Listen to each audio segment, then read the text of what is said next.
आज हम करेंगे ब्रिटिश संसद। ब्रिटिश संसद देश की शासन व्यवस्था का सबसे शक्तिशाली अंग है।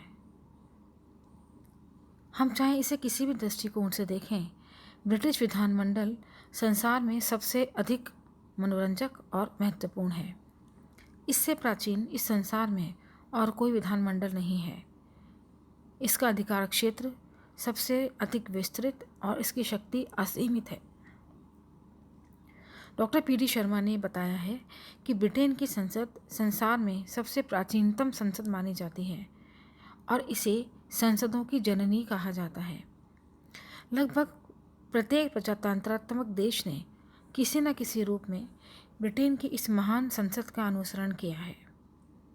ब्रिटिश संसद के दो सदन हैं, लॉर्ड सभा जिसे हम हाउस ऑफ लॉर्ड्स कहते हैं, दूसरा है लोकसभा जिसे हम हाउस ऑफ कॉमन्स कहते हैं।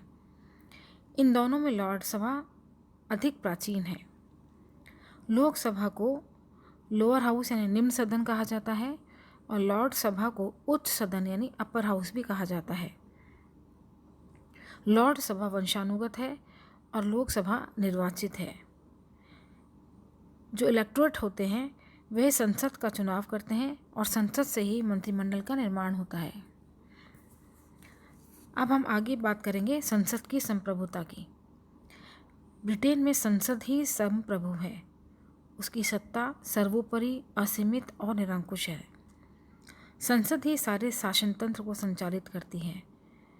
यहाँ तक कि वह सम्राट को भी अपदस्थ कर सकती है। वह राजा को चुन सकती है और राजतंत्र को समाप्त भी कर सकती है। वह किसी भी विषय से संबंधित कानून बना सकती है। वैधानिक रूप में देश में स्थापित धर्म तक को भी परिवर्तित कर सकती है और संविधान और तथा स्वयं संसद में भी संशोधन कर सकती है।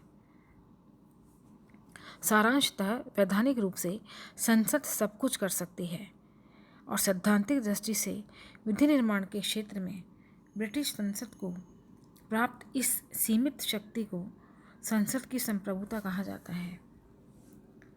संसद की संप्रभुता के बारे में डायसी का मत काफ़ी महत्वपूर्ण है।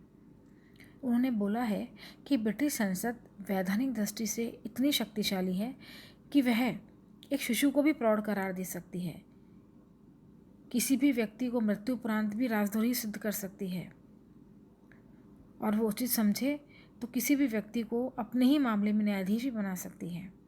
अर्थात संसद कोई भी कानून बना सकती है, किसी भी कानून को भंग कर सकती है और ब्रिटिश संविधान में कोई ऐसा सीमा चिन्ह नहीं है जिसे ये निर्णय हो सके कि कौन सा कानून मौलिक है और कौन सा अमौलिक। ब्रिटिश कानून ऐसे किसी भी अधिकारी को मान्यता प्रदान नहीं करता जो संसद द्वारा निर्मित किसी भी नियम को रद्द कर दे अथवा अवैधानिक ठहरा दे।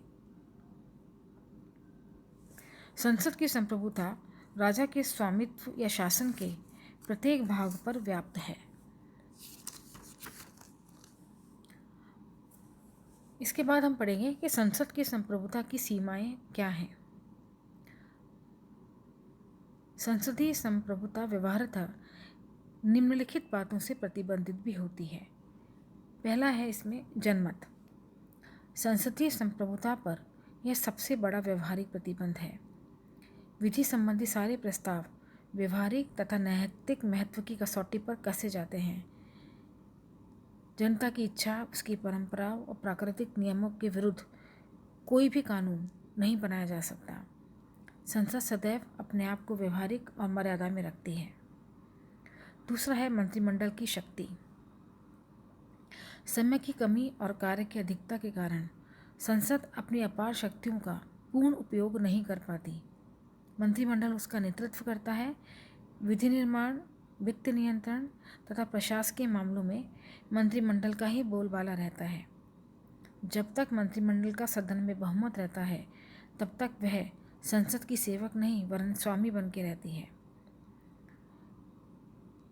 फिर आता है प्रदत्त विधान यानी डेलीगेट लेजिस्लेशन। कार्यभार की अधिकता और समय अभाव के कारण संसद विधि निर्माण संबंधी कुछ कार्य अन्य संस्थाओं को सौंप देती है, जिसे प्रदत्त विधान कहा जाता है। अर्थात संसद ऐसे कानून भी पारित कर देती है जिसके द्वारा मंत्री, विभाग या किसी संस्था को नियम निर्माण का अधिकार प्राप्त हो जाता है और संसद उन सब पर पूर्ण अंकुश नहीं रख सकती। नेक्स्ट है निर्वाचक मंडल।